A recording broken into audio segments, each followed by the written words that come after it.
Pinagtaksilan siya ng taong akala niya magmamahal sa kanya ng panghabang buhay. Naging napakasakit para sa babae dahil inalay niya ang lahat para sa kanyang asawa. Kaya naman, pinangako niyang pagagapangin niya ang buong pamilya nito sa hirap para makapaghiganti. Ating alamin ang buong kwento. Isang patakaran sa buhay mag-asawa na manatili sa loob ng tahanan ng babae habang ang lalaki naman ang siyang naghahanap buhay. Ang bulok na katwirang ito ang kinalakhan ng karamihan, lalo na ang mga Pilipino. Ngunit taliwas sa kasanayang iyan si Alice. Si Alice ay nakilala bilang isa sa matinik na businessman dito sa Pilipinas. Iba sa lahat ng kababaihan, dalaga pa lamang, strong independent ng talaga.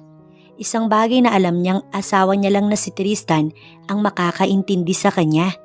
3 taon na silang kasal at nangako na hindi na magkakahiwalay pa. Ngunit paano kung isa sa kanila ang bumali noon habang ang isa nilalapitan na ng tukso? Ano ang kanilang gagawin?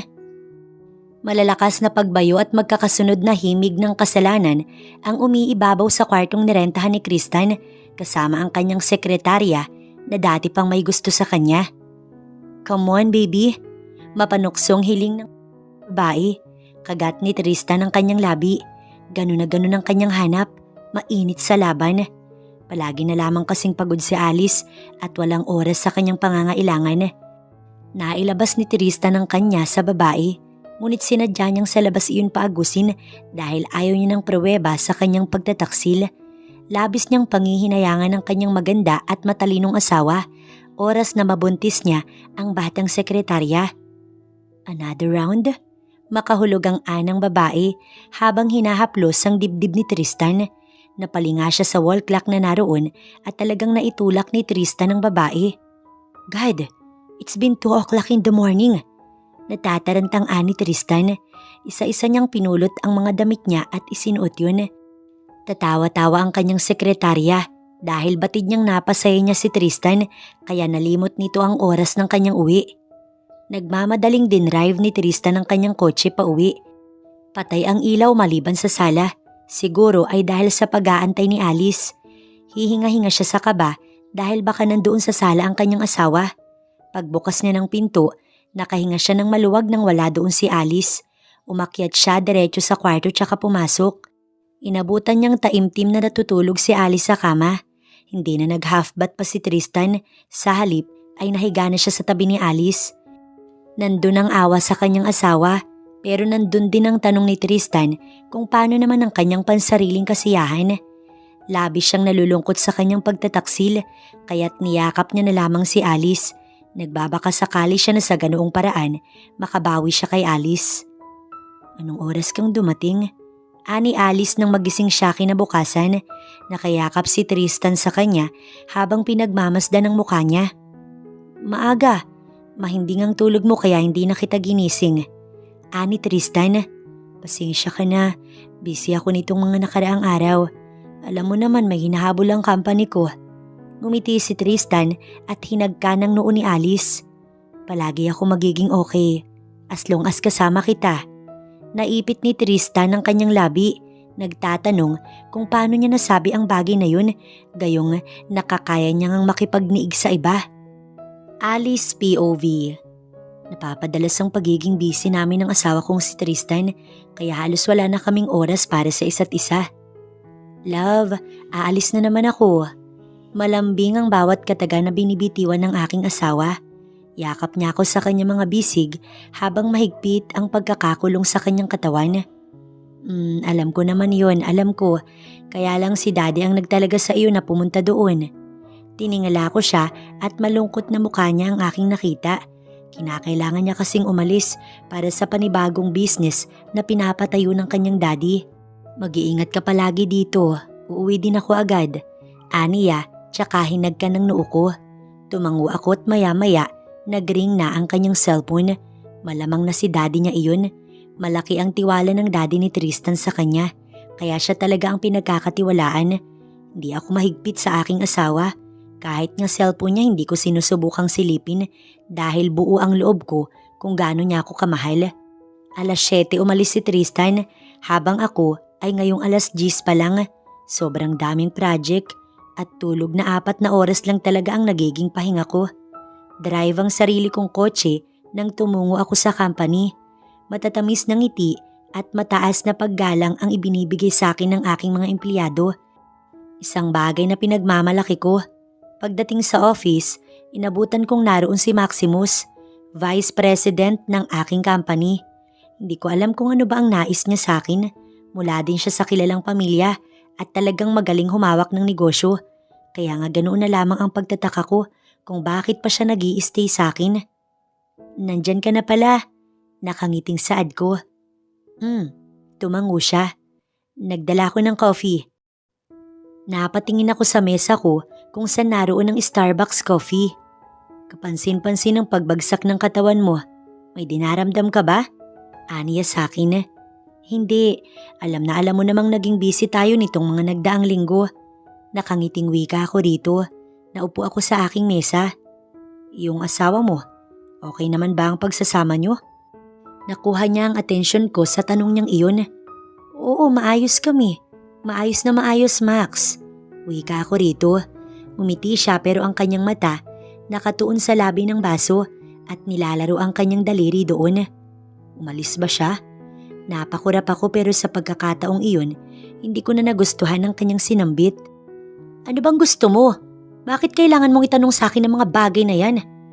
Kumunot ang aking noo. Gusto ko lang malaman kung saan siya pumunta. Kung ano ang pangalan niya sa akin. Gray. Banta ako sa kanyang apelido. Tandaan mong ako ang boss mo at empleyado lang kita. Itinaas ko ang aking tono para siya'y pigilan pero ngumisi lang siya sa akin. I'm just worried about you, President Gaza. Tumayo siya sa sofa at kinuha ang kanyang kape. Gusto lang kitang tulungan. Huwag kang magdadalawang isip na tawagan ako kung sakali na magbago ang isip mo. Dahil kung may makakatulong man sa'yo, walang iba kundi ako. Aniya tsaka lumabas na. Naging palaisipan sa akin ang mga sinabi ni Max. Kilala ko siya at halos 2 taon na din siyang nagtatrabaho sa akin. Sa tagal ng panahon ay ngayon lamang siya nangahas na magtanong ng mga ganoon kasensitibong tanong sa akin. Nang pumasok ako sa conference, dala ko ang aking kape na dinala kanina ni Max. Palagi siyang nasa meeting, maliban ngayon, kaya naman nanibago ako. Sinimulan ko ang aming meeting tungkol sa mga proposal nila kung paano mas matutugunan ng mabilis ang demand ng mga tao. Isang cotton company kasi ito, talagang nauubusan na kami ng materyales para makagawa ng bulak. Bakit hindi tayo magpatulong kay Mr. Gaza? Yun ang unang tanong para sa akin. Si Tristan ang kanilang sinasabi. Malaki din kasi ang koneksyon ni Tristan at malaki ang maitutulong sa amin. Pero hindi pwede ngayon si Mr. Gaza dahil nasa bakasyon siya. Lahat kami napatingin sa pagbukas ng pinto. Nandun si Maximus. Kumunot ang aking noo. Ano naman kaya ang nais niyang palabasin? Mr. Gray, kung gayon ay anong nais mong palabasin? Nagtataray na saad ko. Kung nais mong madinig ang aking sasabihin ay sa opisina ko tayo mag-usap. Aniya, tsaka tumalima. Ngumiti ang ibang tao doon. Kilala nilang antipatiko si Maximus pero hindi nila alam na napakakulit nito pag kaming dalawa lang. Sabi ko nga, ngayon lamang siya nagkaganyan, bagay na labis kong ipinagtataka. Sige na, Miss President, bilib ako kay Gray kaya tiwala ako na may katuturan ng sasabihin niya kaysa sa ating pag-uusapan sa ngayon. Anang pinakamatanda sa amin kaya tumango na lang ako. Kahit naglalakad pa lamang ako'y nagtatanong na ang isip ko kung ano nga ba ang sasabihin at kailangan pang sa opisina niya. Ako ang nagbukas ng pinto at obviously, hinihintay niya rin ako base sa kanyang ngiti. Mukhang seryoso ka talagang matuldo ka ng suliranin ng kumpanya mo. Nakangising Aniya. Come on Max, sabihin mo na lang ang gusto kong madinig. May halong pagkairita ang aking tinig. Hindi ko gusto ang paraan niya ng pagngisi sa akin. Okay, chill. Ngumisi siya. Bala kong tulungan ng company mo with my own. Alam mo naman siguro na kilala din sa Pilipinas sa mga magulang ko. Kaya kahit hindi ko sabihin, alam ko dapat yun. Sinabi mo na. Sarkastikong wika ko pero tinawanan niya lang ako. Nagsusungit. Palibhasa'y may gusto siyang malaman. Hayaan mo, Ipapakausap ko si Daddy sa'yo para kayo ang makapag-usap. Wala na akong dahilan para makinig pa sa kanya dahil nadinig ko naman na ang gusto niya kaya tumalima na ako. And for another thing, iyon ang nagpahinto sa akin about Mr. Gaza. Anong magiging reaction mo kung sasabihin kong wala siya sa business na pinaalam niya sa'yo? Maniniwala ka ba sa akin? Naging seryoso ang kanyang mata. Stop it, Mr. Gray. Hindi ako natutuwa. Pero may proof ako. Nagbakasyon nga siya pero hindi related sa business na pinaalam niya sa'yo. Tingin mo nagsasabi ako ng totoo? Makahulugang tumingin sa akin ang kanyang mata. Kung hindi naman pala, bakit mo ako ginugulo? Please, tigilan mo na, Gray. Mag-focus tayo sa trabaho natin. Saad ko pero binuksan niya ang drawer niya at may kinuha siya doon. Kaya ka natatakasan ng baliw na yun eh. Masyado kang tutok sa trabaho mo. Aniya sa akin, kasabay noon nang bigla niyang ihagis sa mga litrato sa ere at isa lang ang malinaw doon. Mga litrato iyon ng asawa ko at ng kanyang sekretarya. Pinulot ko yung nag-iisang litrato na nakatalikod sa akin. Pagtingin ko, halos manggilid ang aking luha. Nasa loko ang aking bibig. Tinignan ko si Max at talagang seryoso siyang nakatingin sa akin. Paano mong nagawa ang mga bagay na to? Anong gusto mo mula sa akin? Gusto mo kong saktan? Hindi ko napigil ang aking luha hanggang sa tuluyang bumagsak yun. No, hindi yun ang gusto ko. Gusto kong gisingin ka mula sa malalim mong pagkakatulog, Alice. Ikaw ang pinakamatatag na babaeng nakilala ko. At hindi mo deserve na danasin ng mas matagal pa ang mga bagay na ito. Aniya pero umiling ako. Ayoko masaktan ka. Dugtong pa niya. Pero nasasaktan niya na ako. Oo, alam kong karapatan kong malaman ng lahat pero sana hindi ko na lang nalaman. Alice, gumising ka. Mali na mag-stay sa piling niya habang nagpapakasaya siya sa iba. Ani Max pero tumalima na ako. Pakiramdam ko'y nawala ang lahat ng lakas ko dahil sa aking mga nalaman. Madaming naglalaro sa isip ko, tulad na lamang ng mga pagkukulang ko sa aking asawa. Pero sa kabilang banda, nandun ang punto na hindi sapat na dahilan ng kakulangan para hanapin mo yun sa iba dahil madaming paraan para matugunan ng isang kapareha ang maliit na kakulangan. Umuwi ako sa bahay, bagay na ikinagulat ng mga kasambahay ko dahil naabutan ko silang nag-uusap ng tungkol sa akin.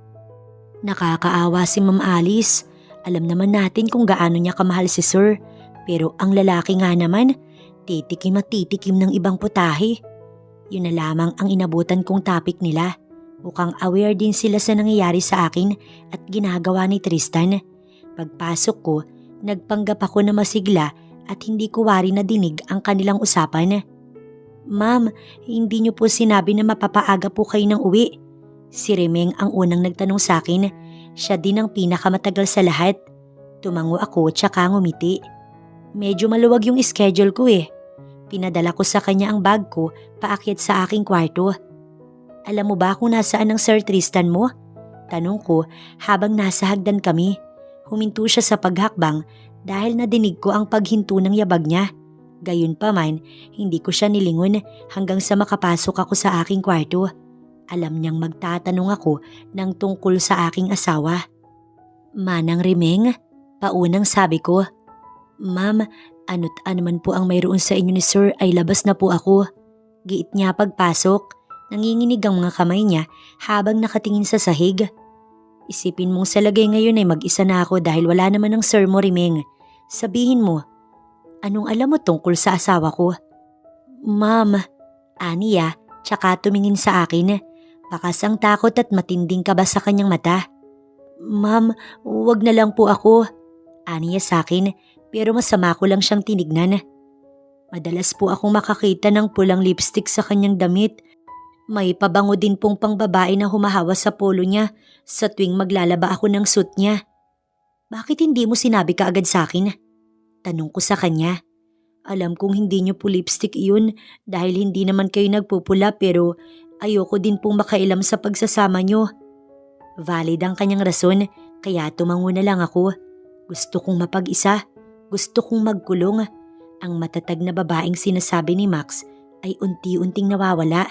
Kinain ako ng takot at lungkot.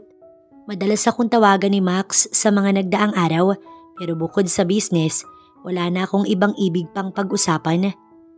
Binilin ko ang kumpanya kay Max dahil kahit ang sarili ko, hindi ko na maasikaso. Hanggang isang umaga, sinadya ako sa bahay ni Max. Ma'am, nariyan po si Sir Max sa labas. May nais daw pong ibigay sa inyo. Ani manang riming, inayos ko ang aking sarili pero hindi ko na ninais pang mag-ayos dahil si Max lang naman ang nandoon. Bumaba na ako. Medyo nagitla ako nang abutan ko siya sa sofa. Malayo ng itsura niya sa dating Max na aking kakilala. Hindi ako mahigpit sa aking mga empleyado, tulad na lamang ni Max noon. Vice siya ng company pero hinahayaan kong humaba ang buhok niya. Base sa kanyang gusto, kaya't katakatakang putol na iyon. Lalo siyang gumuwapo sa bago niyang hairstyle. Kamusta? Aniya sa aking nakangiti. Okay lang naman. I'm glad to say na naresolbahan ko na ang problema mo. Pwede ka nang bumalik sa company. Baka kasi umalis na din ako kaya wala nang hawak nun. Malungkot na aniya sa akin. Anyway, nagdala ako ng flowers at vitamins para makatulong sa iyo kahit papaano. Malaki ang binagsak ng katawan mo kaya nag-aalala ako sa iyo. Dahil sa sinabi niyang yun, napaisip naman ako. Si Tristan kaya? Nag-aalala din kaya sa akin? 2 buwan na mula nang umalis siya at sa 2 buwan nga na iyon, hindi niya man lang ako natawagan. Salamat sa effort mo pero sana hindi ka na nag-abala pa. Wika ko pero tinanggap ko pa din ang kanyang dala. Nanibago ko sa itsura mo. Tipid akong umiti sa kanya. Oo, required kasi ito kay daddy. No wonder kung bakit madami kang loyal na employee. Mabait ka kasi sa kanila at maluwag pa. Doon ka lang medyo pumalpak sa asawa mo. Napatawa pa siya. Isa ka na yata doon. Salamat sa mahaba mong pagtitiis. Alam mo na ba kung nasaan ang asawa mo? Bigla tuloy akong tinabangan. Hindi ko gusto ang topic. Hindi pa siya tumatawag mula nang umalis siya eh. Ayoko din namang itanong sa parents niya dahil mali yun. Ako na asawa kaya marapat lang siguro na dapat mas alam ko, hindi ba? Kuha ko ng kanyang simpatya. Tumingin siya sa akin at puno iyon ng awa. Paano kung sabihin ko sa'yo na may alam sila? Ano ang gagawin mo? Napakurap ako. Hindi ko inaasahan na sasabihin niya rin yun.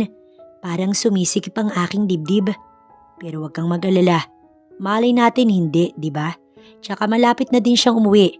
Kung sakali na kailangan mo ng karamay, darating ako para sa'yo. Aniya tsaka tumayo na.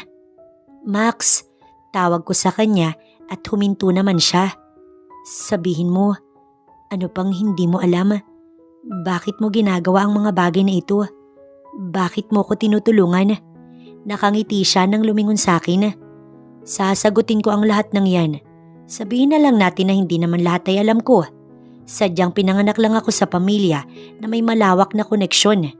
Ginagawa ko to dahil espesyal ka para sa akin at ang pangatlo, yun pa din ang sagot ko, Alice.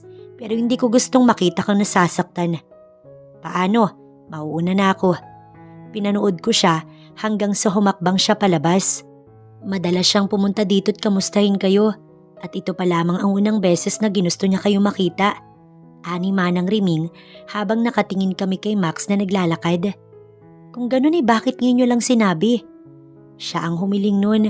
Alam niya ang pinagdaraanan niyo, ma'am, kaya hindi na ako tumutol. Ang binatang iyon, batid kong may espesyal siyang pagtatangi sa iyo. Nakangiting ani manang riming. Hindi ko po yan ikinatutuwa. Saad ko, tsaka ako umakyat sa kwarto. Dinala ko ang bulaklak na dala ni Max. Sa totoo lang, si Max pa lamang ang nakakapagbigay sa akin ng ganito. Si Tristan, noon pa man ay wala siyang hilig na mag-effort ng mga bagay na alam niya ikatutuwa ko. Nilagay ko ang bulaklak sa vase at isa-isang inisprehan ng mga bulaklak noon ng tubig.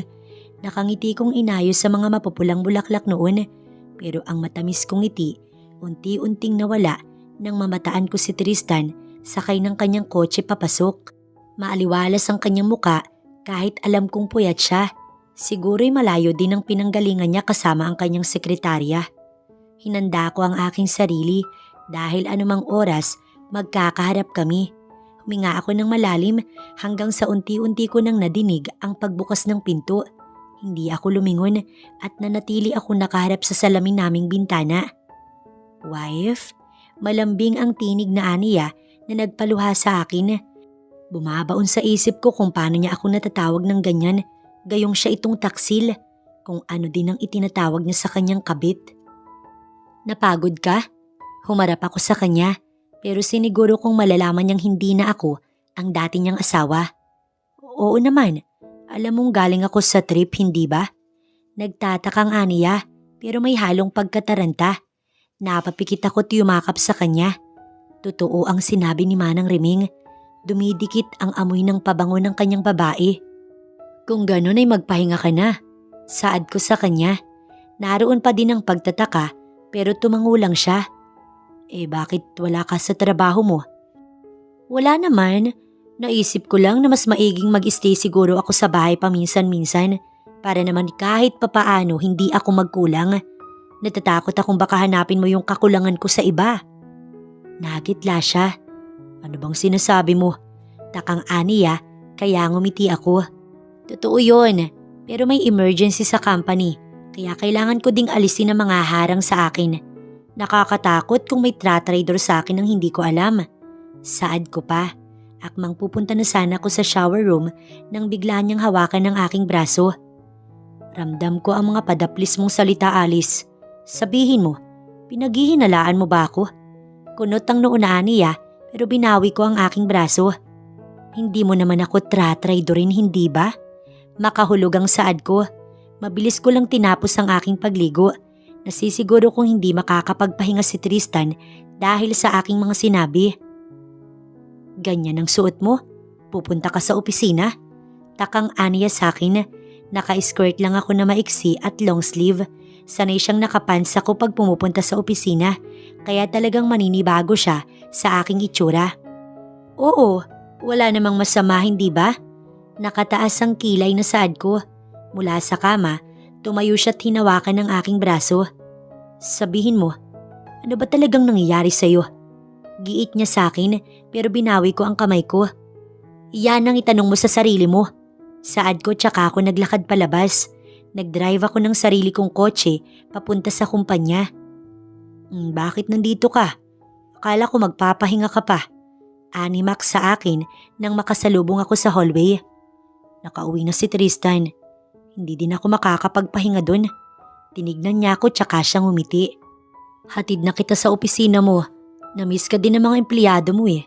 Ani yan nang igiya niya ako sa elevator. Lalo na ako. Natawa ako sa biro niyang yun. Panay kakalukuhan. Wika ako naman sa kanya. Totoo naman eh. Nakakainis lang kasi naunahan ako ng loko na iyon. Aniya, nang makapasok kami sa opisina ko, napatigil ako. Alam kong si Tristan ang kanyang tinutukoy.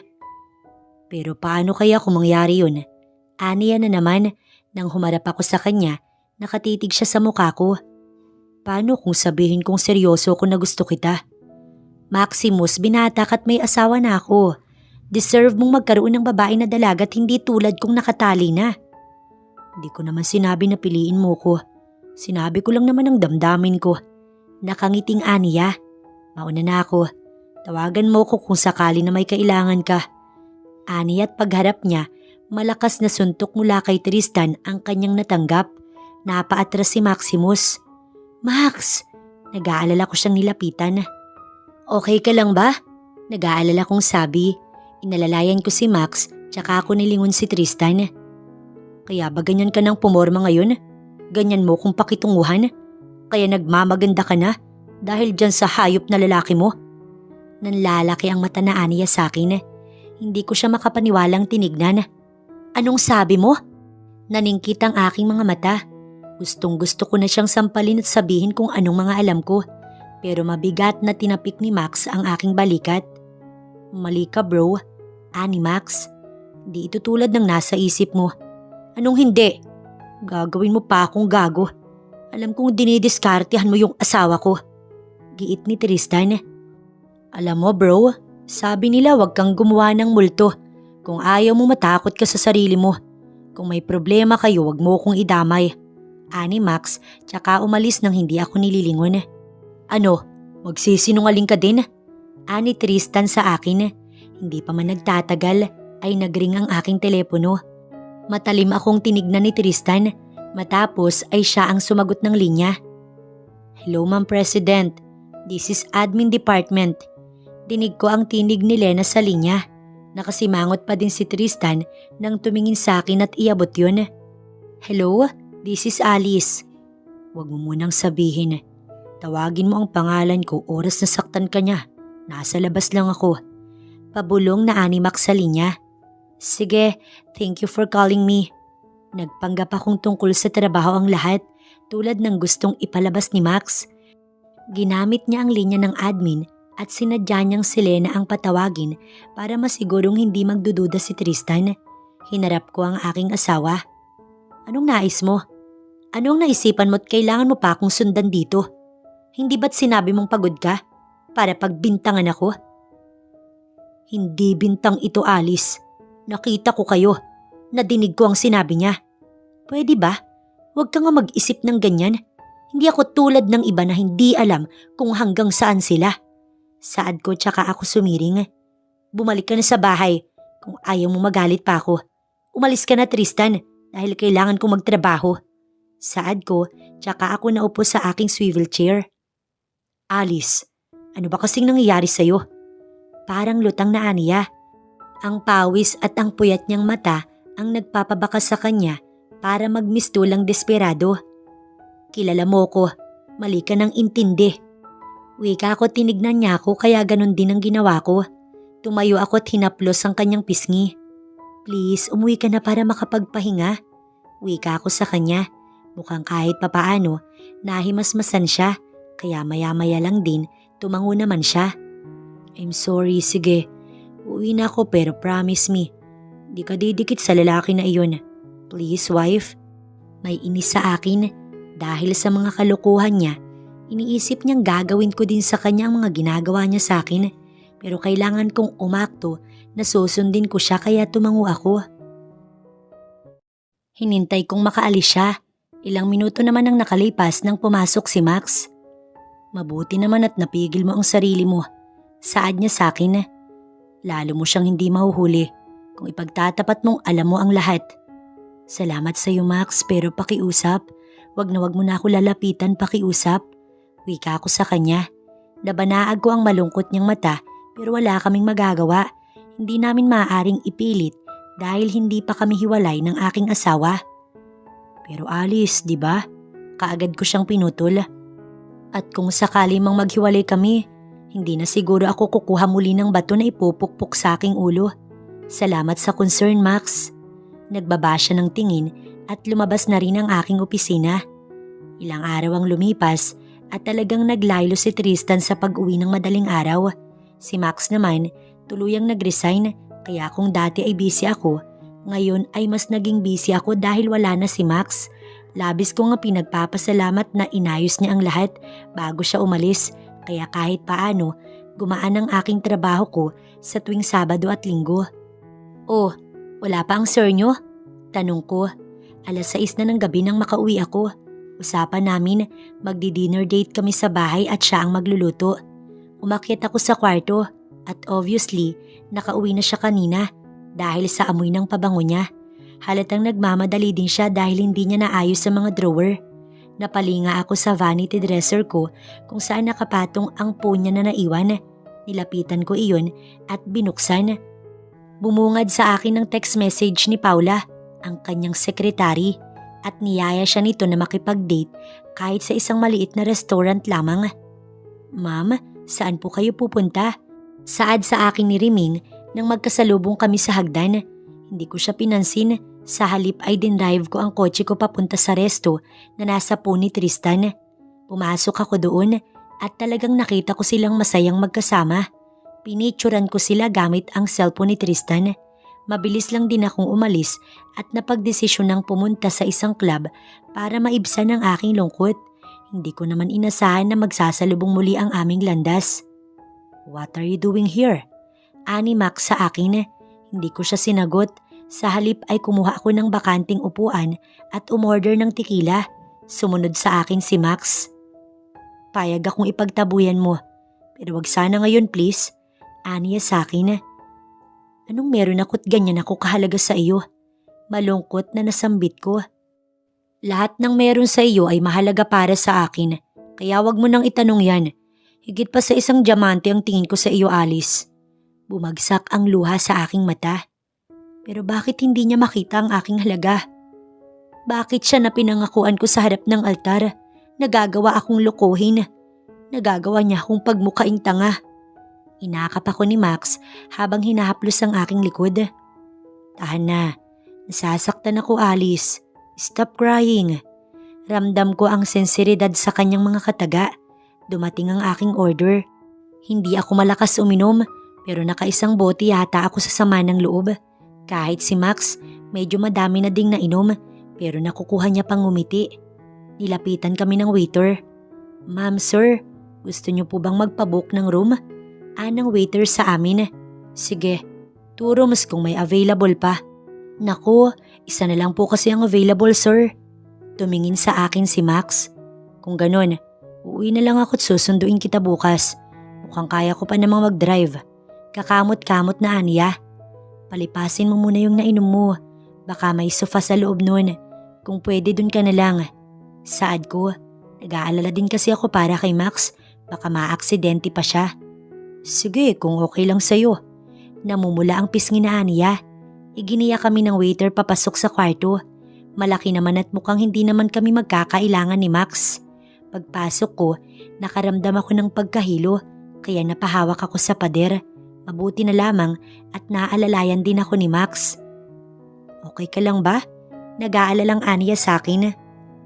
Oo, okay lang naman ako. Saad ko sa kanya. Napatingin ako kay Max. Sa labi niyang mamula-mula. Alice? Tawag niya sa akin nang mapansin niya ang pagtitig ko pero hindi ko siya inalintana. Hinagkan ko ang labi ni Max. Alam kong pagsisisihan ko ito pag umampat na ang alak sa akin pero natatangay na ako. Alice, tawag niya sa akin tsaka siya umatras. Hindi tama ito. Hindi pa kayo tapos ng asawa mo. Saad niya pero hindi ko siya pinakinggan. Hinagkan ko si Maximus hanggang sa bumigay siya. Hanggang sa tumigil siya kakasaway sa akin. Kalaunay nagustuhan niya rin ang halik ko pero matapos nun, unti-unti na akong kinakain ng panghihina. Bumagsak ang aking katawan sa bisig ni Max. Pikit ang mata ko pero ramdam ko ang pag-iingat niya sa akin nang buhatin niya ako para ilapag sa kama. Alam kong balang araw, lahat ng yan ay malalagpasan mo. Mahal kita, Alice. Bulong ni Max tsaka hinagkan ng aking noo. Hindi ko na nalaman kung ano ang mga sumunod dahil kinain ako ng matinding antok. Kinaumagahan paggising ko, wala na si Maximo sa kwarto pero may mainit na sabaw na umuusok sa mesa, kaharap ng sofa na hinigaan niya. May notes din at isang pares ng damit. Nakasaad doon na mag-ingat ako pa uwi. Huwag kalimutang i-take ang gamot na naroon para mawala ang aking hangover. Bagay na sinunod ko naman. Hindi ko na iniisip pa si Tristan.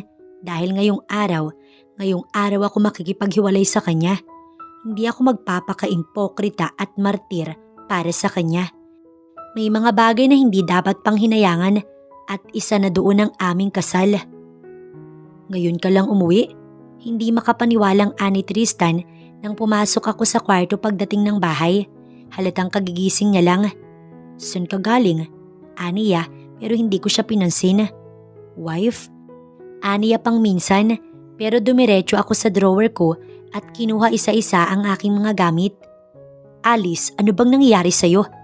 Aniya tsaka hinawakan ng braso ko pero mabilis kong hinawi ang kamay niya para ako'y mabitiwan. Ako? Ako pa talagang tatanungin mo niyan? Hindi makapaniwalang saad ko. Ako na nga walang ginawa kundi mahalin ka. Sigaw ko sa kanya. Hindi ko inaasahan na bubuhos ang aking luha. Hindi ba dapat ako? Ako ang magtanong sa'yo ng bagay na yan. Anong pagkukulang ko, Tristan? Kinabukasan natin ang pinaghahandaan ko, kaya ako nagpapakabisi habang ikaw, para sa kapirasong laman ay naisip mo kong lokohin. Sunod-sunod ang naging pagtulo ng aking luha. Wife, ano bang sinasabi mo? Magpapalisot ka pa? Hindi ka aamin? Mula sa maliit na bag na dala ko, kinuha ko ang cellphone niya at itinapon iyon sa kama. Nandyan lahat ng ebidensya ko, Tristan. Yung mga bintang at hinala mo sa akin, alam kong ikaw ang gumagawa. Pinahid ko ang aking mga luha, tsaka nagpatuloy sa paghahakot ng aking gamit, pero niyakap niya lang ako mula sa aking likod. Listen to me. Mali lahat ng nakita mo. Nag-usap lang kami. Hindi yun tulad ng iniisip mo, wife. Mahal kita. Hindi kita ipagpapalit sa isang katulad niya. Humarap ako sa kanya at isa-isang inalis ang kamay niya na nakapalupot sa akin. Nagawa mo na.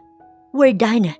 I'm sorry, Tristan, pero hindi ako magsisettled sa ganitong klaseng sitwasyon. Saad ko tsaka ako lumabas. Kay manang riming ko na lamang ipapakuha ang aking mga gamit. Nang lumabas ako, naroon na si Daddy. Hahakbang na sana ako palapit sa kanya, kaya lang nga hinabol ako ni Tristan. Lumuhod dito at hinawakan ang aking kamay. Nakikiusap ako. Huwag mo kong abandonahin ng ganito. Luha ang aniya sa akin. Maawa ka, mahal na mahal kita, Alice. Ibalik mo ang para sa akin. Yun lang ang hiling ko. Yung kumpanya na hinahandle mo, ako na ang uupo doon at bababa ka bilang bise. Saad ko pero lalo siyang nagmakaawa. Kahit ano kunin mo na lang sa akin, please. Huwag lang akong iwan, Alice. Mahal na mahal kita. Aniya pero malakas na puwersa ng bisig ni Daddy ang nagpakawala ng kamay ko sa kamay ni Tristan. Estupidong ambisyoso. Aniya kay Tristan. Wala pa akong kinukwento kay Daddy. Sinabi ko lang sa kanya na pumunta sa bahay at tulungan ako maghakot.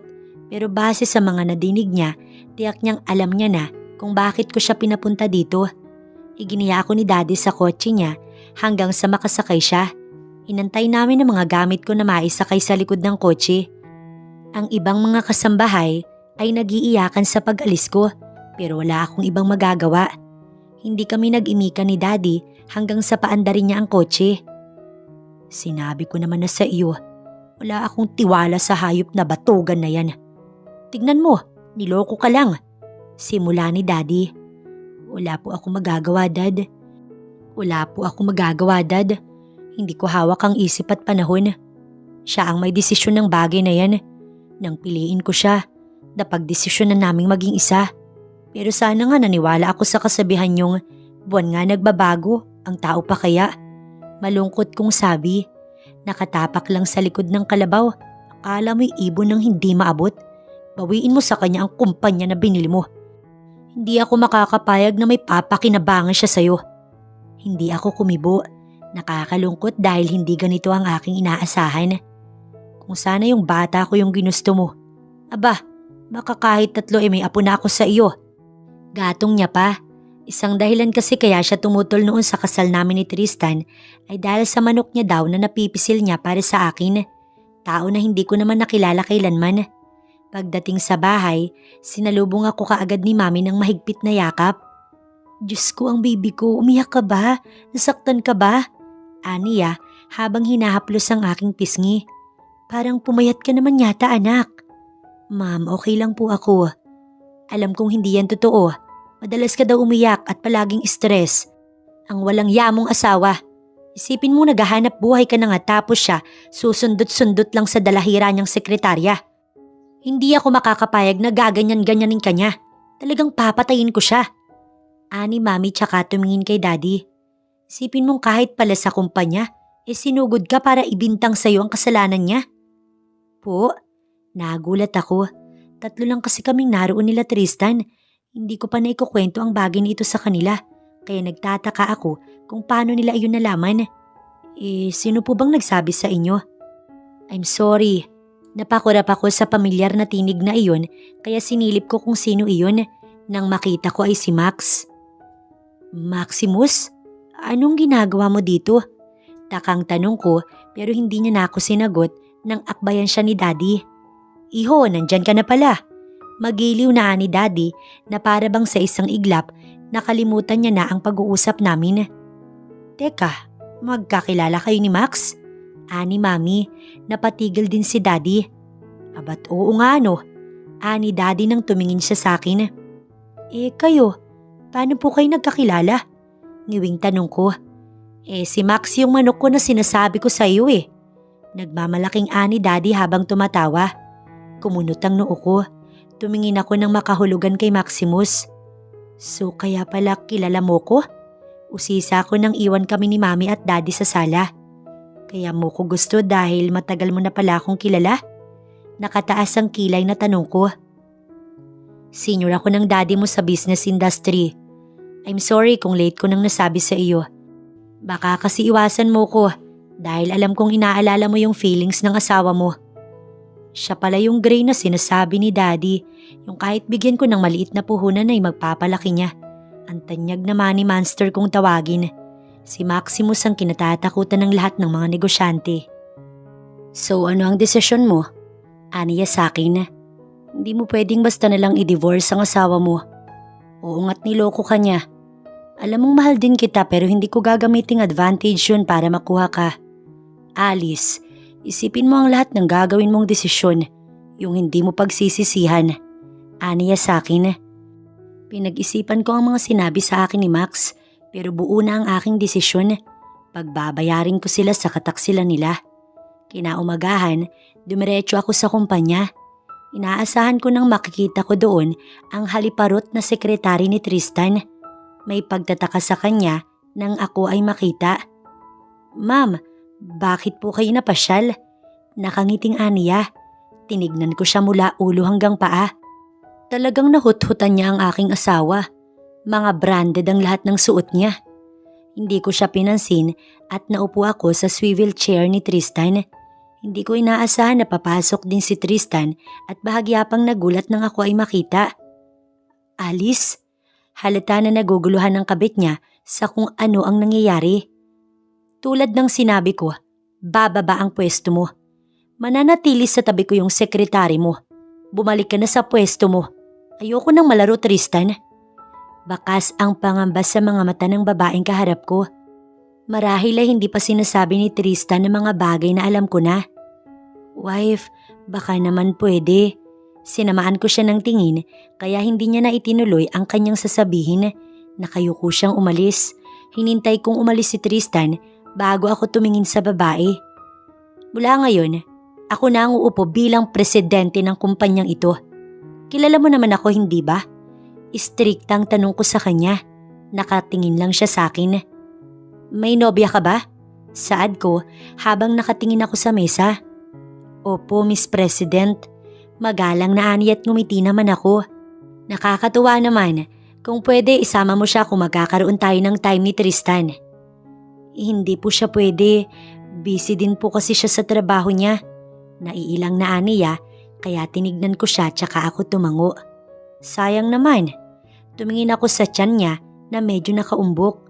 Hindi pa man ako nagtatanong nang bigla niyang masalo ang bibig niya at nagsunod-sunod ang pagduwal niya. Ma'am, excuse me po. Saad niya tsaka nagtatakbo. Buntis siya. Yun kaagad ang pumasok sa aking isipan na anak nila iyon ni Tristan. Naging napakasakit noon para sa akin pero pinilit kong maging matatag. Naglakad ako palabas at sinundan ng babae sa CR. Pero hindi ko na siya inabutan doon. Mukhang nanggaling na siya doon kaya sinubukan kong silipin si Tristan dahil baka nandun siya. At hindi nga ako nagkamali nang ako ay sumilip. Tristan, buntis ako. Yun yung dapat na sasabihin ko kaya lang hindi mo sinasagot ang mga tawag ko. Anang babae habang nakatayo sa harapan ng mesa na kinauupuan ni Tristan. Buntis? Paula, hindi pwede. You know that I am married. Giit ni Tristan. Napaluha ako. Mukhang wala na ngang pag-asa na maayos pa kaming talaga dahil buntis na ang kabit niya. Tristan, hindi mo naman pwedeng gawin sa akin to. Ginusto natin to eh. Giit ng babae. Oo, pero mahal ko ang asawa ko kaya hindi kita pipiliin. Ipalaglag mo yan. Kasal ako, Paula. Kahit kasuhan mo ko, itatanggi ko lang yan. Nang hindi ko na natiis, kumatok na ako. Mukhang tumigil sila sa pag-uusap. Pumasok ako at kapwa may gulat sa kanilang reaksyon. Miss Secretary, anong ginagawa mo sa office ni Tristan? Wala po. Itinatanong ko lang po kung anong gagawin sa mga schedule na na-postpone. Tumango ako't nagkunwaring naniwala sa kanya. Excuse me, sir. Aniya sa akin tsaka lumabas. Mauna ka na. Susunod na din ako. Saad ko sa kanya bago siya tuluyang lumabas. Hinintay kong mawala ang yabag ng babae bago ako magsalita. Tinignan ko si Tristan. Siguro naman may ideya ka na kung bakit ako narito. Nakangiting saad ko. Nagbago na kasi ang isip ko, Tristan. Parang nagliwanag ang kanyang muka nang sabihin ko iyon. Talagang umaasa pa din siya na babalik ako sa kabila ng kahayupang ginawa niya sa akin. Napagdesisyonan kong kansilahin ang pagiging vice-presidente mo. Bumalate ang ngiti sa kanyang labi. Sa halip, alisin ka sa kumpanya ko at panindigan mo ang problemang naidulot mo sa babae mo, Tristan. Dahan-dahang nawala ang ngiti sa kanyang labi. Wife, hindi na, Tristan. Maghiwalay na tayo at hindi mo na ako matatawag na wife ulit. Kukunin ko yung lahat ng binigay ko sa'yo, pati na ang utang ng magulang mo sa amin. Lahat-lahat kukunin ko nang makita mo kung gaano kalaki ang pinakawalan mo. Wife, Alice, nilapitan niya ako. Wife, magtitino na ako. Hindi ko naman siya gusto eh. Nasilaw lang ako. Maawa ka sa akin sa aking pamilya. Tinignan ko siya ng walang mababakas na awa. Maawa? Bakit? Naawa ka ba nung panahong nagkakandaku ba ako habang ikaw nagpapakasarap? Nagpaparaos sa babaeng iyon? Tatawagan ko ang daddy mo at kakausapin ko siya. Umalis ka na sa tinatapakan ko dahil inaalisan na kita ng karapatan. Saad ko tsaka ako siya iniwan doon. Bumalik ako sa opisina at naroon nga si Paula na matyagang nagaantay. Base sa mga inakto mo kanina, mukhang nagdadalang tao ka. Nag-aalangan siyang tumingin sa akin at tumango. Opo, sagot niya sa akin. Hindi ko alam kung dapat ba kitang i-congratulate o ano. Alam mo Paula, kahit hindi mo sa akin sabihin, ang asawa ko wala siyang maitatago sa akin. Sarkastiko akong umisi. Huwag kang magalala dahil hindi ko babawiin ang asawa ko. Dahil iyon na siya. Iyong na Paula. Pero kapalit noon ang trabaho nyo. Pareho na kayong si Santi sa kumpanya ko. Pero akala mo kay Tristan tong kumpanya kaya mo siya pinatos? Oo, kanya. Sa kanya ko pinagkatiwala pero ako ang owner. Ngayon, inuutos ng owner sa iyo na umalis kayo ngayon din sa kumpanya ko. Matigas na saad ko. Nang makaalis siya, umupo ako sa aking swivel chair. Napakabigat para sa akin na magganito ng tao pero maging sila hindi ako nirespeto. Napaisip ako ng malalim kung tama nga ba ang naging desisyon ko. Pero kung hindi ko ito gagawin, ay ako lang din ang mahihirapan. Hindi ako papayag na gaganituhin nila ako. Nakatanggap ako ng tawag mula sa dati kong in-laws. Hindi pa kasi nila alam ang mga nangyayari, kaya minabuti kong ipaalam iyon nang i-message ko sila. Iha, baka nabibigla ka lamang. Pakiusap, pag-isipan mo itong mabuti. Saad sa akin ng mami ni Tristan. Pumunta na lang po kayo dito para dito natin pag-usapan. Saad ko tsaka ako pinatay ang linya. Maya-maya, bumukas ang pinto at pumasok ang sekretary ko, dala ang divorce paper na pinakuha ko sa kanya. Dumiretso ako ng conference room para doon na lamang mag-antay. Hindi ko na din inistorbo pa si mami at daddy dahil labas naman sila nung panahon na pinili ko yung walang yakong asawa. Bumukas ang pinto at pumasok ang dalawa kong in-laws. Magandang umaga po. Ngumiti ako sa mga ito. Lungkot at pangamba ang nababakas sa kanilang muka. Halata na hindi pa talaga sila ready o baka mas magandang sabihin na hindi nila inasahan na gagawin ito ng anak nila. Lena, saad ko, alam kong nasa labas lamang ang aking sekretary. Pumasok siya at tumingin sa akin. Nag-aantay siya ng iuutos ko sa kanya. Pakitawag mo si Tristan at Paula. Utos ko rito. Sino naman iha yung Paula? Anang mami ni Tristan. Nakatingin ako sa mga gold na suot niya. Mabuti pa ang nanay ni Tristan, nakasuot ng mga ginto, samantalang ang nanay ko ay mas pinipiling maging natural dahil ayaw niyang makaramdam ng puwang ang mga taong nakapaligid sa kanya. Ayaw niyang maramdaman ng mga tao na iba ang mundong ginagalawan niya. Inilapag ko sa harap nila ang papel, sila'y nagkatinginan. Divorce paper, iha? Anang daddy ni Tristan, kaya tumango ako. Makikipagkalas na po ako sa anak niyo. Walang pagdadalawang isip na sabi ko. Kung itatanong niyo sa akin kung bakit, mamaya makikita at malalaman niyo din.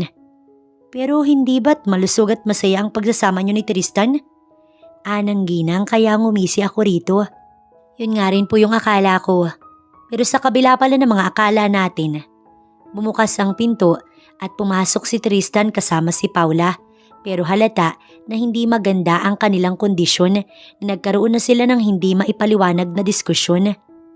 Hayan, at nambabae siya. Dugtong ko sa aking sinabi. Tumingin ang mami ni Tristan kay Paula. Napatayo pa nga ito. Ikaw? Hindi makapaniwalang anang ginang. Hindi ba't sekretary ka lang ng anak ko? Nanggagalaiting saad ng mami ni Tristan. Tita, wag mo akong matawag-tawag na tita. Dahil hindi kita tatangkiliking manugang. Isa lang ang manugang ko. Ang isang gaya mo, hindi nababagay sa anak ko. Napangisi ako. Hindi ko nakita na mga mukha pala silang lahat na pera. Mga mata pobre. Sa dami ng ipapalit mo kay Alice ang gaya pa nito. Hindi ka marunong lumugar, malandi ka. Sigaw ng ginang, tsaka malakas na sinampal si Paula na ikinatinag nito sa kanyang kinatatayuan. Wala naman pakailam si Tristan. Yan ang lalaking sinamahan mo. Walang paninindigan. Pakiingatan lang po dahil dinadala niya ang magiging apo nyo. Lahat sila ay natigilan. Anong sabi mo? Anang daddy ni Tristan. Opo, buntis ang babae ng asawa ko.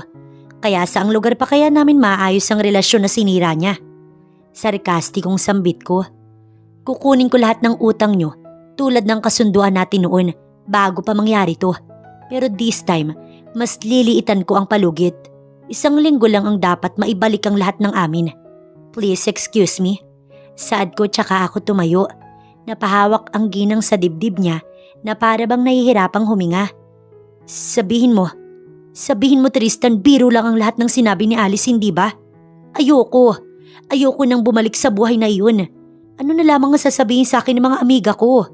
Tristan, lumuhod ka kay Alice. Kung maaaring magpakamatay ka kakahingi ng tawad, gawin mo. Maawa ka sa akin. Anang ginang hinang-hinana. Tita, dinig kong saad ni Paula na nag-aalala sa kanya. Tumigil ka. Salot ka sa pamilya ko. Hinding-hindi kita matatanggap na walang yaka. Dinig ko ang malakas na sigaw niya kaya napangisi na lang ako. Masakit na masarap. Ganoon ang pakiramdam. Para ako nabunutan ng tinik. Para bang kahit niloko ako ng asawa ko, ang makita silang nagdurusa, medyo naging okay ako. Bumalik ako sa opisina. Naupo ako at nag-relax.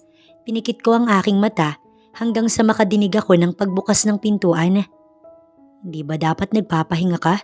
Dinig kong ani Maximus nang sadyain niya ako. Dinilat ko ang aking mga mata. Sabi ng daddy mo nandito ka daw, kaya sinadya na kita. Parang malungkot ka. May nangyari bang hindi maganda? Aniya sa akin, pero nakangiti pa din siya. Wala, okay lang ako.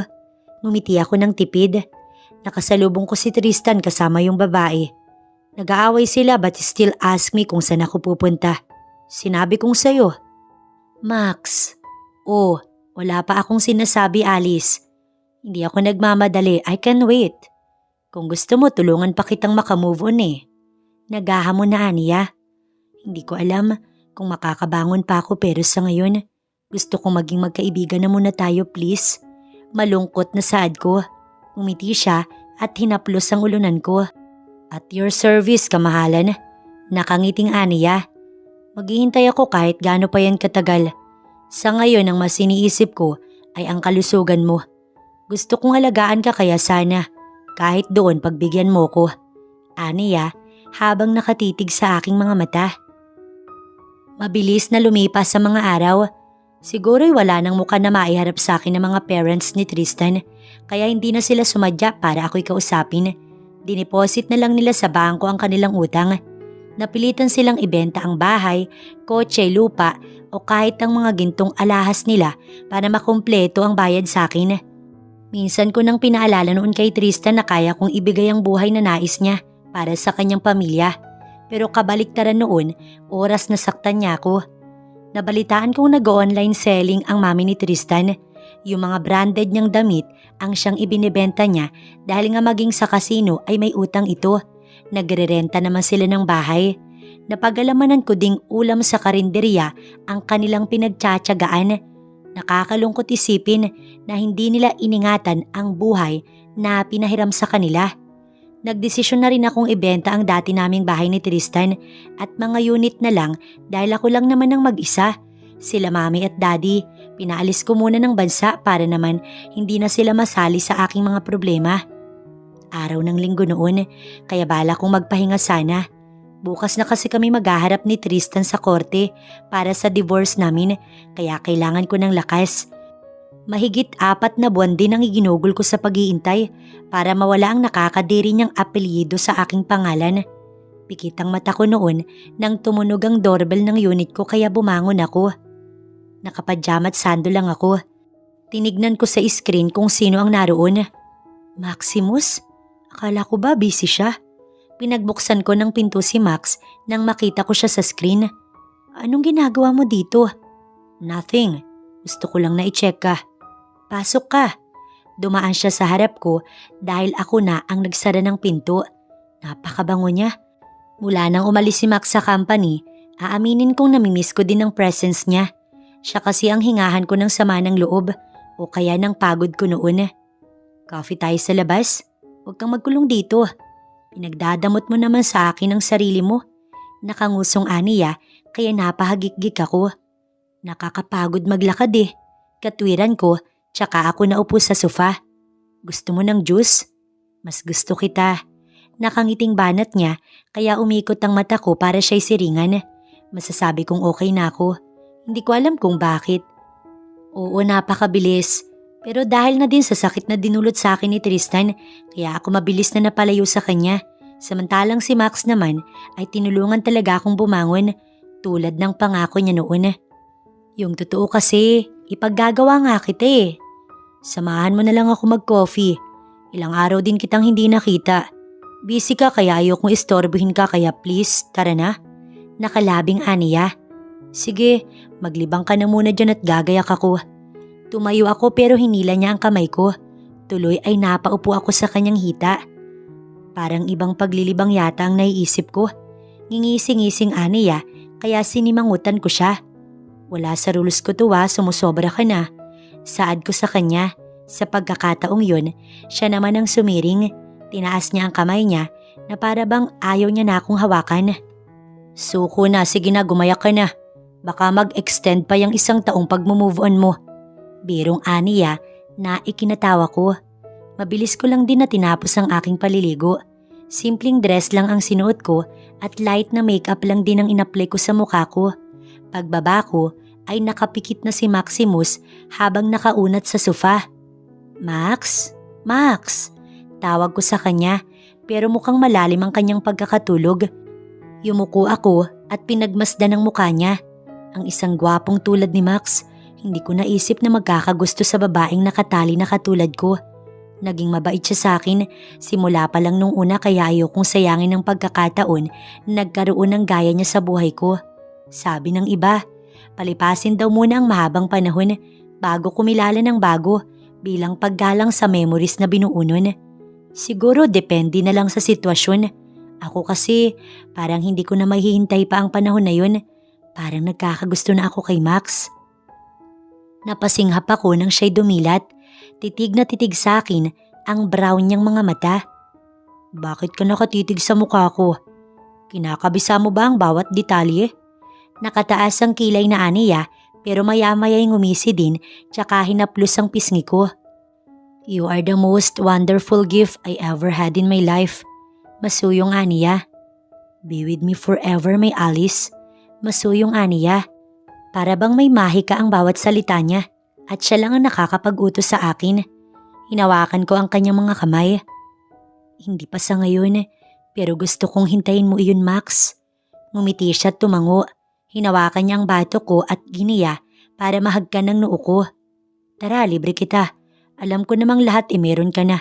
Kaya kapilang ang kaya kong ilibre sa iyo. Aniya, kaya napangiti ako. Pinagbuksan ako ni Max ng kotse.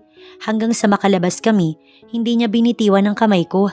Ngayon pa lang, gusto ko nang magpasalamat dahil alam kong may tao na nag-aantay sa akin kahit na ganito ang aking sitwasyon.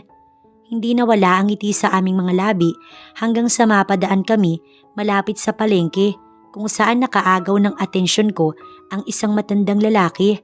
Ang daddy ni Tristan, tambak siya ng malalansang isda na kanyang lilinisin.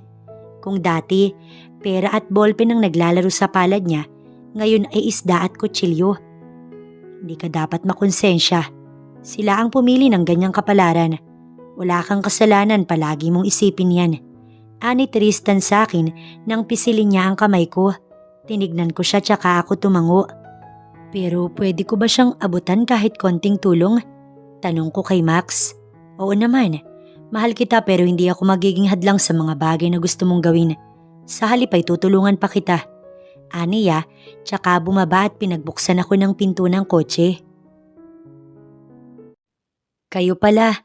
Medyo mabigat ang tinig nito. Nilayo niya sa amin ang kanyang paningin. Anong ginagawa niyo pa dito? Hindi kayo nababagay sa lugar na ito. Gusto ko lang na magbigay ng kaunting tulong. Inabot ko ang 2,000 piso pero hinawi niya ang kamay ko. Bakit? Dahil ba inuusig ka ng konsensya mo? Matapos mo kaming saidin? Malakas na bulyaw niya sa akin. Hindi ko alam ang aking isasagot. Bakit nga ba sila nadamay sa kasalanang anak lang nila ang gumawa? Napaatras ako nang humarang si Max sa harap ko. Matalim niyang tinitigan ng daddy ni Tristan. Inuusig? Hindi ba dapat ay si Alice ang magsabi niya sa iyo? Ginamit niyo ang pera at karangyaan ng pamilya niya para makapagpasarap. Matapos nang maningil siya, ay siya pa ang dapat na tumanaw ng utang na loob sa inyo? Hindi ba parang kalapastangan iyon, mister? Walang bahid kahit kaunting pagpapakumbaba kay Max. Huwag mo kong pagmalakihan bagito dahil wala ka sa istorya nang mangyari ang mga bagay na iyon. Giit ng daddy ni Tristan kaya napahalakak si Max. Hindi ka kasi palalabas ng bahay, mister. Kaya natitiyak kung hindi mo ko nakilala dahil kung oo ang sagot, malamang na wala kang lakas na loob na harapin ako. Wika ni Max, maging ako'y naguluhan. Puno ng misteryoso ang mundo, kaya hayaan mong bawasan ko ito para sa iyo. Nakangiting wika ni Max. Gray ang apelyido ko at 4 sa mga pasugalan ng aking ama ang tinakbuhan. Tingin mo, bagito pa din kaya ako kung sasabihin kong baon ka din ng utang sa akin? Alam kong kahit hindi sabihin ng daddy ni Tristan, napahiya siya kay Max. Nag-iwas ito ng tingin at mukhang wala na kaming balak na kausapin kaya minabuti ko nang hatakin si Max papalayo dun. I'm sorry, hindi ko gustong bastusin siya. Hindi ko lang kaya na may kahit isang babastos sa iyo. Iingatan kita, Alice. Masuyong ani Max kaya ngumiti ako at hinaplos ang kanyang braso. Salamat sa iyo, Maximus. Malapit lang pala ang bagong bukas na coffee shop na sinasabi niya. Bakit dito? Nakangiting tanong ko. Kakabukas lang, libre ang karamihan at 40% discount naman ang mga mamahaling kape. Kuripot ka kahit may bilyones ka kaya dito na lang kita dinala. Tatawa-tawang aniya. Hindi ko alam kung paano niyang nalaman pero espresso ang in-order niya tulad ng paborito ko. At 1.5 sugar lang din ang nirequest niya. Si Max na din ang naghanap ng mauupuan namin, yung spot na matatanaw namin ang highway. How was it? Anong lasa ng libre? Nakangiting aniya. Wari sabik na makita kung natutuwa ako o hindi. Masarap, tulad ng mga karaniwang kape. Masiglang wika ko pero lumukot ang mukha niya. Kung nagtimpla niyan kaya dapat mas masarap, hindi ba? Ikaw? Usisakot nandun ang pagtataka sa akin. Oo, bala ko mabuhay kasama ka at ang shop na ito. Nakakasawa nang magkaroon ng sobra-sobra sa buhay. Mula nang maging isang gray ako, nakukuha ko na lahat ng gusto ko maliban lang sa iyo. Kaya ngayon kung sakali na papapasukin mo ko sa buhay mo, gusto ko na lang na ipagtimpla kita ng kape buong buhay ko. Nakangiti niyang sambit, tinitigan ko siya tsaka hinaplos ang pisngi niya. Napakapuro ng puso mo, Max. Nangihinayang ako dahil sa isang tulad ko pa ikaw nagkagusto. Mas deserve mo na magkaroon ng babaeng buo. Babaeng hindi pa na ikakasal kahit kanino. Pero ikaw lang ang para sa akin. Yun ang alam ko. Nung mga araw na nalaman kong buo na ang desisyon mo na iwan si Tristan, sinabi ko sa sarili ko na hindi na kita pakakawalan. Na gusto na kitang ikulong sa mga bisig ko habang buhay. Gusto kong hagkan ng noo mo bago tayo matulog sa gabi at gusto ko makasama ka hanggang sa aking huling paghinga. Dahil sa mga katagang iyon ni Max, hindi ko naiwasang hindi maging emosyonal. Salamat sa paghihintay at sa pagdating mo. Balang araw, alam kong masusuklian ko din ang lahat ng kabaitan at pagmamahal mo. Hindi mo ko kailangang suklian dahil desisyon kong mahalin ka, Alice. Desisyon na alam kong kahit kailan hindi ko pagsisisihan. Ngumiti kami sa isa't isa pero maya-maya lang umagaw sa aming pansin ang pagbukas ng pinto sa entrada ng shop. May pamilyar na babae. Paula? Nasabi ko sa aking isipan. Malaki na ang tiyan niya at malaki na ang pinagbago ng itsura. Kamuntikan ko na siyang hindi makilala dahil naging morena ang balat niya at halatang losyang na siya dahil sa mga damit niyang may kalumaan. Hindi ko inaasahan na maglalakad siya papunta sa direksyon namin. Mukhang ako ang sadya niya. Alice, tawag niya sa akin. Parang pinukpok ang aking dibdib nang makita ko ang kanyang kalagayan. May pasa ang gilid ng labi niya. Dahan-dahang tumulo ang luha sa kanyang mga mata. Napakurap ako nang lumuhod siya sa harap namin ni Max at syempre tulad ng palaging reaksyon ni Max, salubong na naman ang kilay nito. Alice, tulungan mo ko. Sinasaktan ako ni Tristan. Binubugbog niya ako. Pumiyok ang tinig niya habang umiiyak siya. Wala na kasi akong maibigay na pera sa kanya matapos kong matanggal sa trabaho dahil nga buntis ako. Sinasaktan niya ako. Maawa ka sa akin, Alice. Tulungan mo kong makawala sa kanya. Naawa ko para kay Paula. Kailanman, hindi ako sinaktan ni Tristan. Talagang ang hindi mo masasabi ang panahon. Ang sobrang paghahangad na mga bagay-bagay, hindi din maganda. Tulad na lamang ni Paula na gustong maging instant milyonarya. Kahit hindi niya pa alam ang katotohanan sa likod ng ugali ng taong binibingwit niya. Hindi kita maaaring tulungan. Ipagpaumanhin mo, ngunit tapos na ang papel ko sa buhay niyo. Hindi pa man nalalayo ang tingin ko nang makita kong papasok si Tristan at halatang nakainom siya. 10:00 pa lang ng umaga pero uminom na siya. Talagang nasira na ang buhay niya. Nandito ka lang palang babae ka. Napatigil siya nang ako ay makita. Alice? Marahang aniya, tsaka siya tumingin kay Max. Magkasama kayo? Sabi ko na iba ang pakiramdam ko noon eh. Biglang lumungkot ang kanyang mga mata. Tara na, wala na tayong gagawin dito. Aniya, tsaka hinila si Paula palabas. Nakakalungkot na makitang nasa ganoon silang sitwasyon, pero sila ang pumili noon kaya wala akong magagawa. Are you okay? Ani Max sa akin, tsaka hinaplos ang kamay ko. Oo, ayos lang. Naawa lang ako sa sinapit nila. Saad ko habang nakatingin sa dalawa. Nakakatuwa ang kabaitang taglay mo. Pero kung minsan, yan din ang dahilan kung bakit naaabuso ang karamihan. Ani Max sa akin. Alam kong may ikaw na aalalay sa akin balang araw. Kaya hindi ko na dapat pang katakutan ng mga bagay na iyon, hindi ba? Tinapos namin ang aming pagkakape matapos ay nagaya pa si Max na maglakad-lakad. Hindi naman kasi ganun kainit ang sikat ng araw. Kung minsan, umiihip din ang hangin. Dinala niya ako sa kumpanya na kanyang hinahawakan. Doon nga ikinagulat ko pa na kilala ako ng lahat ng mga empleyado na nililigawan niya. Tulad ko, close din siya sa kanyang mga empleyado. Lalaki ang sekretary ko. Aniya bigla nang nasa elevator na kami. Tinignan ko siya habang nakangiti ako na makahulugan. Wala naman akong sinabi ah. Biro ko sa kanya. Iba pa din na alam mo. Malalim ang pagmamahal ko para sa iyo, Alice.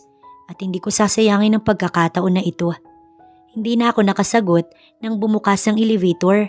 Ilang hakbang lang din mula sa sarili niyang opisina. Pagpasok namin, namangha ako sa disenyo ng kanyang opisina. Halata na napaka-organized niyang tao. Naglakad pa ako hanggang sa maharap ko ang mesa niya kung saan ikinagulat ko ang picture ko habang taimtim na natutulog. Saan mo naman nakuha yan? Sa akin. Ako mismo ang kumuha niyan nung panahon na broken ka. Nakatulog ka sa pag-iyak at hindi mo na malayang pumasok ako sa room mo. Inirequest ko kay Aling Riming kung pwede ba kitang makita. Saad niya na ikinatuwa ng aking puso. Para ba akong maiiyak? Gusto kong itanong sa Diyos kung anong nagawa kong tama para bigyan niya ako ng katulad ni Max. Alice, why? Bakit? Nag-aalalang aniya tsaka hinaplos ang aking pisngi. May nasabi ba akong hindi maganda? Aniya pero umiling lang ako habang patuloy sa pag-iyak ang aking mga mata. Tumingked ako para maabot ang kanyang labi. Alam kong nagulat siya pero hindi ko yun inalintana. Bukal sa loob kong hinagkan siya habang may luha sa aking mga pisngi. Max, tawag ko sa kanya nang bitiwan ko ang kanyang labi. Max, akin ka na simula ngayon. Alice, hindi ako nagmamadali. Ayokong pagsisihan mo sa huli. Pag-isipan mo ng maayos please. Aniya, pero umiling lang ako. Napag-isipan ko na. Napag-isipan ko na Max. Ikaw na yung pinipili ko kaysa sa sarili ko. Hindi ko inaasahan na tutulo ang luha sa mata ni Max.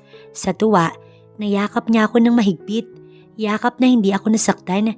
Sa halip ay mas naramdaman ko ang sinsero at kaligtasan sa kanyang mga bisig. Maghapon kaming nandoon sa loob ng opisina niya hanggang sa masilayan namin ng sunset. Nakayakap si Max mula sa likod ko habang sumasayaw kami sa kanyang himig. Nakangiti ako habang dinadama ang mainit na presensya ni Max. Mabilis na nagdaan ng mga araw, linggo at buwan, naging busy kami sa kanya-kanya naming buhay ni Max pero hindi ko naramdaman ng puwang at kalungkutan sa aking puso. Palagi akong chinecheck ni Max o kaya ay tinatawagan. Pag naman hindi niya ako nakakasabay kumain, nagpapadeliver na lang siya ng pagkain sa akin. Tulad ngayon, hayan at nagre-ring na naman ang aking cellphone. Bungad ko habang pinipirmahan ng ilang mga papers na dinala ng sekretary ko para sa panibagong building na ipapagawa namin. Nag-lunch ka na? Hindi pa, maaga pa naman. Nakangiting sagot ko.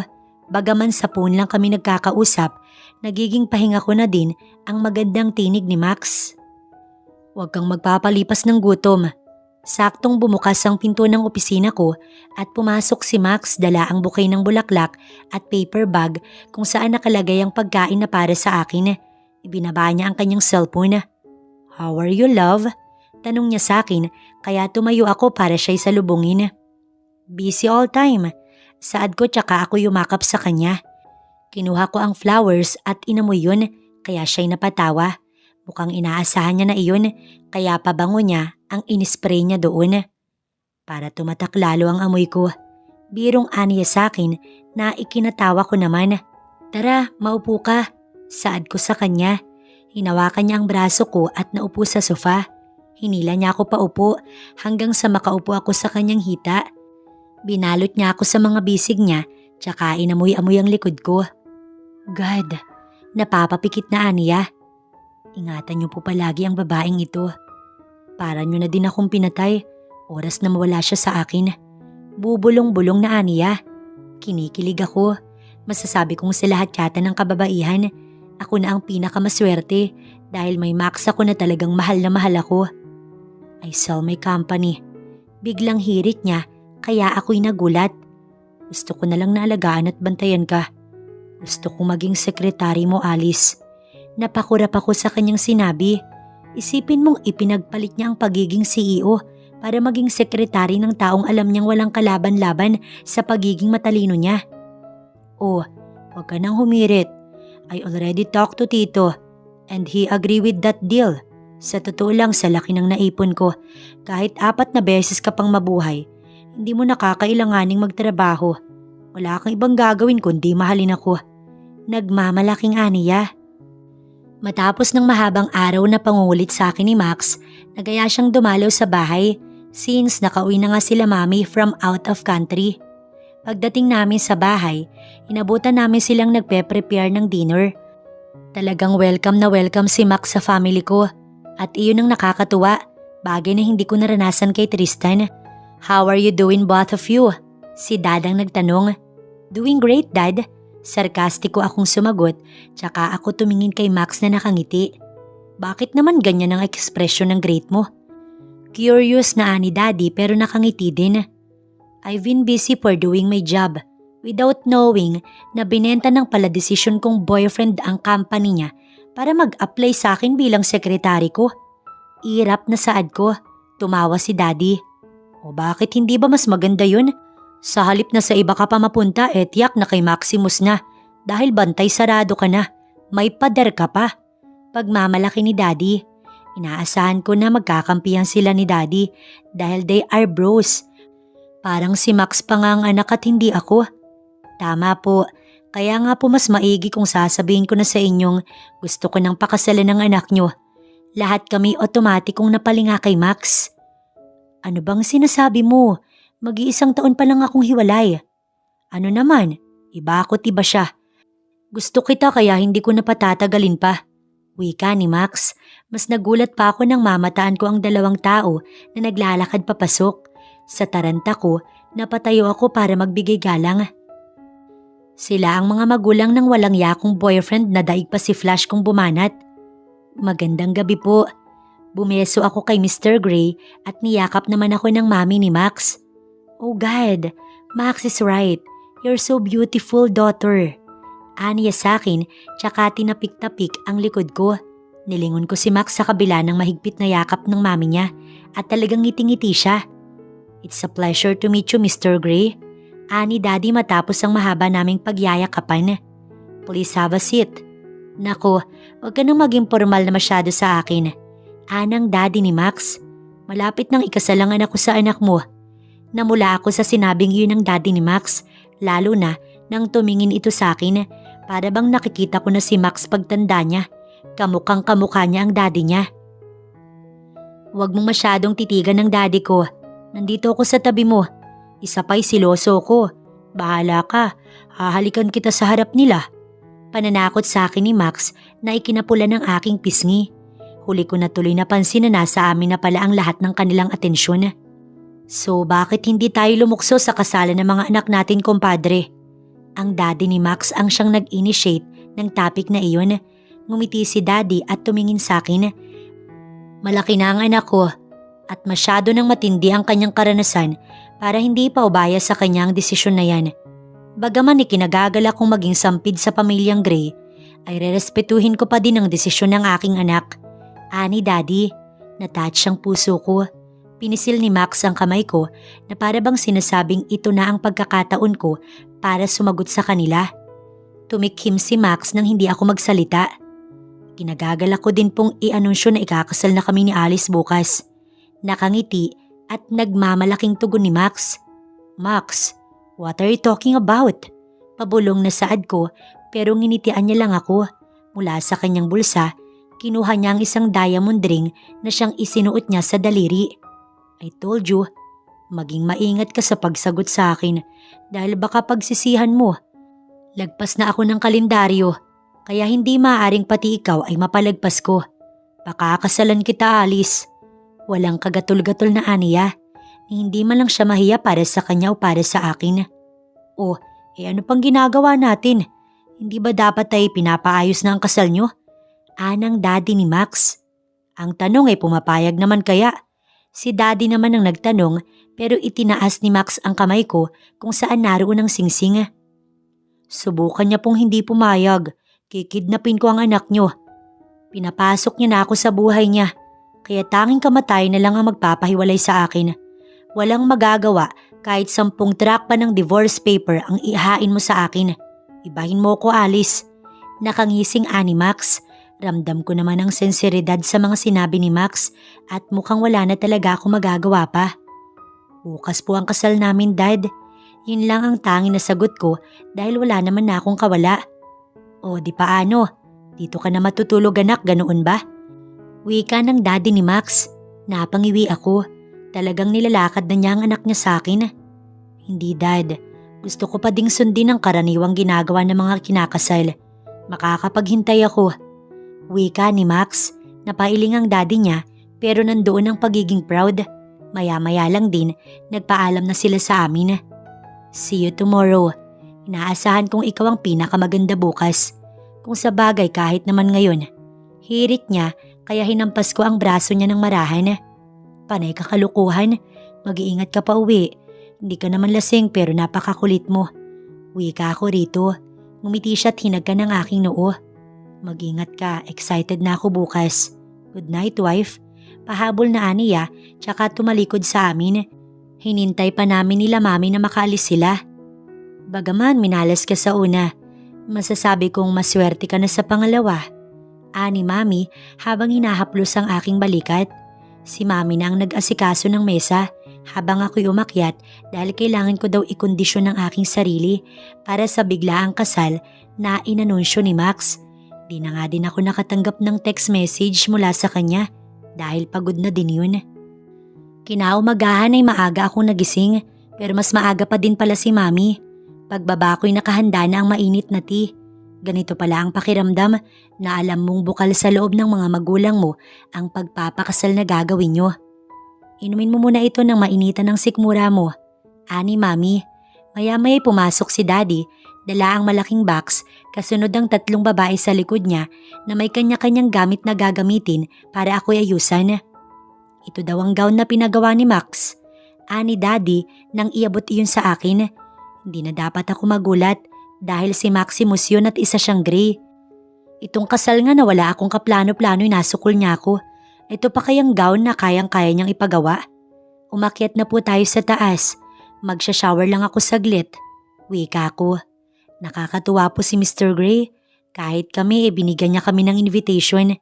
Pinagmamalaki niyang ikakasal na siya sa pinakamamahal niyang babae. Nakangiting saad ng isa habang nasa hagdan kami.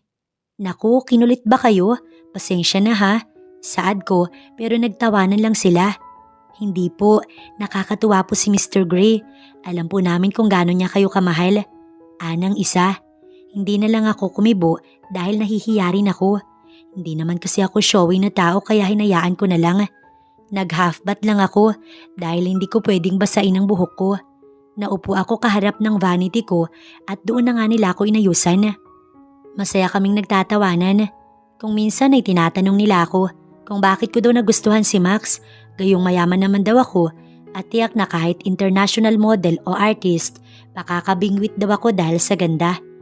Hindi ko iyon sinagot dahil matagal nang nasagot ng puso ko kung bakit si Max ang aking pinili.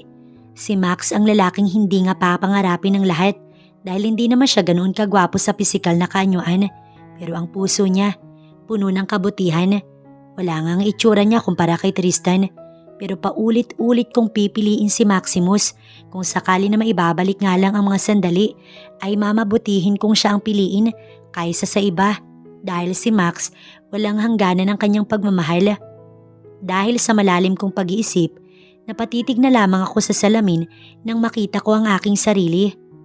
Totoo nga ang sinabi ni Max kagabi. Mukhang ako talaga ang magiging pinakamagandang babae sa araw na ito. Ibinilin po ni Mr. Gray na gawin kayong mas maganda sa lahat.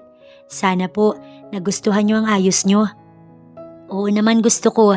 Gustong gusto ko. Nakangiti kong wika. Nagpatulong na din ako sa kanila na makapagsuot ng gown dahil may kahabaan yun. Beige ang napili niyang kulay na may mga beads na teardrop at pearl. Ma'am, hindi lang po basta design ng mga bato na iyon. Totoong mga diamond at perlas ang lahat ng yan. Si Mr. po mismo ang nagpa-customize at pumili ng mga bato na iyan. Pagmamalaki ng designer na siyang nag-alalay sa akin kung paano ko iyon masusuot ng maayos. Umakyat si Mami at iginiya ako palabas ng kwarto. Nandun na daw kasi si Daddy sa labas at nag-aantay sa amin. Nakahiwalay ako ng sasakyan sa kanila. Gusto lang daw talaga nilang masiguro na maayos akong aalis ng bahay. Nilapitan ako ni Daddy nang pasakay na ako sa kotse. Hinaplos niya ang gilid ng aking pisngi. Hindi na ako lalapit sa inyo mamaya sa aisle. Dahil ginawa naman ni Max ang nararapat kahit hindi ko sabihin. Ang tanging hiling ko na lamang, maging maayos ang pagsasama niyo. Huwag mo na muling susubukang maging independent dahil nandito si Daddy sa tabi mo. Palagi mong asahan ang tulong ko habang buhay ako, anak. Madamdaming aniya, tsaka ako hinagkan sa noo. Sumakay ako sa kotse. Sa malaking simbahan na pili ni Gray na ikasal. Lahat nga nang naroon, nagmistulang sorpresa sa akin dahil wala akong ideya kung anong klaseng simbahan ba ang pupuntahan namin. Pagbaba ko, tumugtog kaagad ang wedding song na Marry Your Daughter. Maaliwalas ang panahon, ang lahat ay nakangiti sa aking pagpasok. Nauna na sila Mami sa simbahan at mukhang hindi na nila ako ihahatid palapit kay Maximus. Kumabog ng husto ang aking puso nang tumapak na ako sa pulang carpet na nakalatag. Sa dulo noon, naroon na ang huling lalaking pag-aalayan ko ng lahat. Nakangiti at talagang galak na galak ang kanyang muka nang ako ay makita. Sabi ko na eh, bungad niya nang makalapit ako sa kanya. Anong sabi mo na? Amoy may mabubuntis agad. Halakhak niya ang bumalot sa loob ng simbahan. Hindi kita titigilan. Mahaba-haba din ang tiniis ko. Wika niya sa akin. Mr. Gray, lalaki ako't naiintindihan kita. Ani Father, kaya lang nasa simbahan tayo. Maaari bang isang tabi mo muna iyan? Ani Father, kaya napabungis-ngis si Gray habang tumatawa naman ang karamihan. Sige Father, pero kung pwede pakibilisan lang din. Talagang napakakulit niya. I pronounce that you are now a husband and wife. Congratulations. Ani Father na lalong ikinatawa ng karamihan. Umayos ka Mr. Gray. Walang pera-pera sa seremonyas. Sermon pa nito kaya lumabi si Gray. Maya-maya lang din inanunsyo ng kasal na kami. Naghiyawan ng lahat ng naroon, lalo na nang halikan ni Max ang labi ko nang halos tatagal yata ng 5 minuto. Mahal kita Alice. Masuyong aniya habang nakatitig sa aking mga mata. Alam ko't ramdam ko kahit hindi mo sabihin. Salamat sa pag-ahon sa malalim na putik na akala ko hindi ko na malalampasan. Wika ko kaya hinagkan niya ang noo ko.